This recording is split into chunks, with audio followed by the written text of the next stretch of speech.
तो चलिए फ्रेंड्स शुरू करते हैं एक्सरसाइज 7.1 का question number 8। Find the values of y for which the distance between the points p and q is 10 units. Friends इस question में हमें दो पॉइंट्स दिए गए हैं p एंड q और बताया गया है इन दोनों पॉइंट्स के बीच में जो डिस्टेंस है ये डिस्टेंस ये है 10 यूनिट्स। साथ ही हमें इन दोनों पॉइंट्स के कोऑर्डिनेट्स भी दिए गए हैं। p के कोऑर्डिनेट्स हैं 2 एंड -3 और q के कोऑर्डिनेट्स हैं 10 एंड y। अब हमें यह फाइंड करना है कि यहां इस y की क्या वैल्यू होगी, कि y की क्या वैल्यू होगी कि उसे पुट करने पर इस p और q के बीच में जो डिस्टेंस है वो 10 यूनिट्स है। अब देखिए हम डिस्टेंस निकालने के लिए डिस्टेंस फॉर्मूला यूज करते हैं और डिस्टेंस फॉर्मूला क्या है? डिस्टेंस फॉर्मूला है under root x2 minus x1 का whole square plus y2 minus y1 का होल स्क्वायर। यहाँ डिस्टेंस पहले से बताया गया है तो डिस्टेंस की जगह हम लिख सकते हैं 10 और x2 क्या है, इनको हम लिख लेते हैं x1 इक्वल टू 2 है, y1 इक्वल टू है -3, ये x1 y1 और ये x2 y2, x2 equal to 10 and y2 equal to y। तो ये वैल्यूज पुट करते हैं। x2 है 10 माइनस 2 का होल स्क्वायर प्लस y2 की वैल्यू है y माइनस -3 का होल स्क्वायर। ये है। अगर हम डिस्टेंस फॉर्मूला में ये सारी वैल्यूज पुट कर दें जो हमें पता है, जैसे कि हमने पुट की है, तो सिर्फ एक ही वैल्यू है जो अननोन है y, इसकी वैल्यू भी हमें मिल जाएगी। आप समझ रहे हैं ना फ्रेंड्स कि y की वैल्यू फाइंड करने के लिए जो वैल्यूज हमें पता है वो सारी हमने फॉर्मूला में पुट कर दी और अब हम इसे कैलकुलेट करेंगे तो हमें y की वैल्यू मिल जाएगी। हम क्या करेंगे, ये सब हमने कर दिया है, इसको आगे सॉल्व करते हैं। तो ये हो गया 10 इक्वल टू 10 माइनस 2 हो गया 8 स्क्वायर प्लस यहाँ y माइनस -3, तो ये माइनस माइनस हो जाएगा प्लस, ये हो जाएगा y प्लस 3 का स्क्वायर। अब अगर हम दोनों तरफ स्क्वायर कर दें तो ये अंडर रूट हट जाएगा, by squaring both sides we get, हमें क्या मिलेगा 10 स्क्वायर और इस तरफ हो जाएगा ये 8 square plus y plus 3 whole square और इस पूरे का स्क्वायर।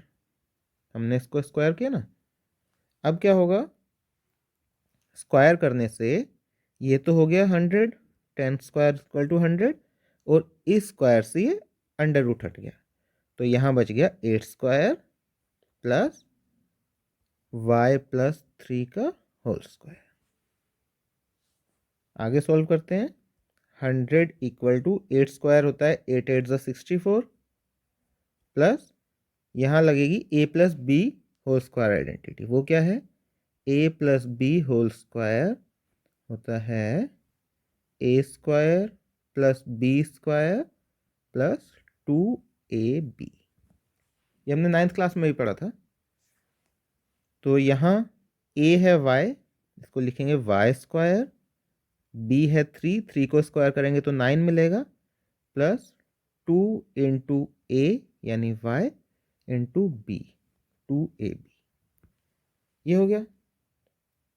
आगे ये हो गया 100 equal to 64 plus y square plus 9 plus ये हो गया 2 3 6y। यहाँ तक क्लियर है फ्रेंड्स? इसको रीअरेंज करते हैं।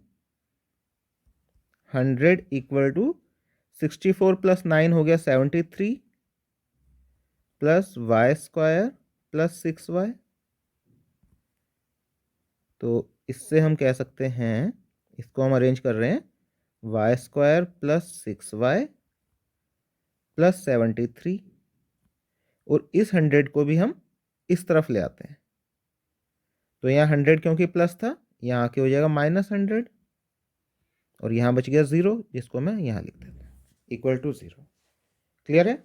हमने क्या किया, इस 100 को भी हम इस तरफ ले आए और यहाँ रह गया 0, वो 0 इधर लिख दिया। अब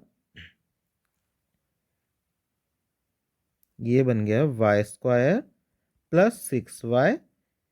73 में से 100 को माइनस करेंगे तो क्या होगा, एक प्लस है एक माइनस, प्लस माइनस होगा माइनस, 100 माइनस 73 होता है 27, और साइन बड़े वाले का आएगा, बड़ा वाला है यहाँ 100, तो ये हो गया -27। यहाँ हम लिखेंगे -27 इक्वल टू 0। अब आप देख पा रहे होंगे ये जो बना, ये बन गई quadratic equation. Quadratic equation solve करने के लिए हम splitting the middle term use कर सकते हैं। उसमें क्या होता था कि हम स्क्वायर वाला वाई स्क्वायर के कोफिशिएंट को कांस्टेंट के साथ मल्टीप्लाई करेंगे, और फिर जो भी आएगा उसको फैक्टर्स करने पर उसके फैक्टर्स से हम निकालेंगे ये बीच वाले का कांस्टेंट कोफिशिएंट। सॉरी, देखिए क्या थोड़ा कंफ्यूजिंग लग रहा होगा, इसको करके देखते हैं। वाई स्क्वायर का कोफिशिएंट है 1, इस 1 को हम करेंगे 27 से मल्टीप्लाई तो मिलेगा 27। अब इस 27 के फैक्टर्स करते हैं, ये होगा 3 9 27, 3 3 9 एंड 3 1 3। तो इसके जो फैक्टर्स बने ये बने 3 इंटू 3 इंटू 3 27 के। अब इन फैक्टर्स को कुछ प्लस या माइनस करके ऐसे अरेंज करना है कि वो 6 के बराबर आ जाए। देखिए एक फैक्टर हो गया ये 3 3 9, और एक फैक्टर रह गया 3। अगर मैं 9 में से 3 को माइनस करूं तो ये 6 आ जाएगा। 9 भी 27 का एक फैक्टर है और 3 भी, तो 27 के फैक्टर 9 में से 27 के ही फैक्टर 3 को माइनस करने पर हमें 6 मिल जाता है। तो इसको हम लिखेंगे Y square plus 9y minus 3y। 9y minus 3y वापस 6y हो जाएगा। मैंने 6y को ब्रेक किया, स्प्लिट किया है, -27 as it is equal to 0। अब एक पेयर बन गया ये और एक पेयर बन गया ये। यहां से कुछ कॉमन ले सकते हैं। देखिए y कॉमन है, y को अगर मैं कॉमन ले लूं तो यहां बचेगा y प्लस 9। y को y से करेंगे y स्क्वायर हो जाएगा, y को 9 से करेंगे तो 9y। अब इस पेयर में से मुझे कुछ ऐसा नंबर बाहर लेना है, कॉमन लेना है, कि अंदर ब्रैकेट के अंदर y प्लस 9 ही बचे।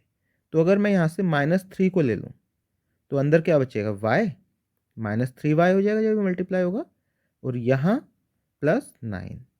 देखिए माइनस और प्लस को जब मल्टीप्लाई करेंगे तो ये माइनस होगा, और 3 9 से 27, तो वापस वही नंबर मिल जाएगा इक्वल टू 0। अब y की वैल्यू क्या होगी, y प्लस 9, एक तो ये फैक्टर आ गया इक्वल टू 0, और दूसरा y माइनस 3 इक्वल टू 0, और y माइनस 3 इक्वल टू 0। अब y की वैल्यू निकालने के लिए y इक्वल टू 9 उधर जाके माइनस हो जाएगा, -9, और y इक्वल टू ये -3 उधर जाएगा तो +3। तो y की वैल्यू या तो -9 होगी या y की वैल्यू 3 होगी। Therefore y is equal to -9 or y equal to 3 is the answer, is the coordinate.